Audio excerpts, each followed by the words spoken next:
What's happening, Panda Nation? Peter Von Panda here. Where can I get a vegan burger?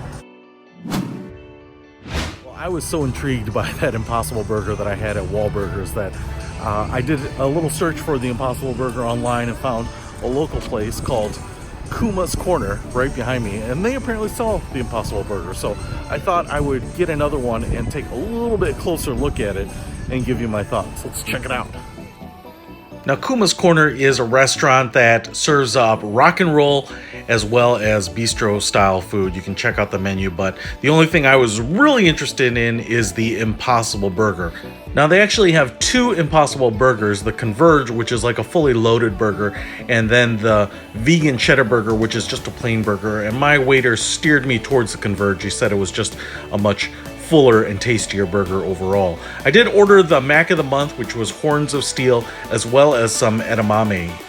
And because plastic straws are on everyone's hit list, they have paper straws, which I thought were pretty interesting. And actually, after one drink, start to get a little soggy and soft. Now, the edamame was very heavily coated in a garlic sauce, which was good, but it certainly makes for a little bit of messiness. The horns of steel Mac was delicious, but also a pretty pricey hit, like $14 or $15 for the bowl. Now, the Impossible Burger, the Converge, had a lot of stuff. The ketchup was served on the side. Now, the meat in the Impossible Burger is made out of vegetables and protein, but the real secret ingredient here is what's called heme, apparently, and that's kind of like a hemoglobin. It gives the meat a very meat-like texture, but I will say that it doesn't smell like beef, and it tends to fall apart a little bit more than beef will. However, the texture and the color certainly looks to be beef, which is pretty amazing.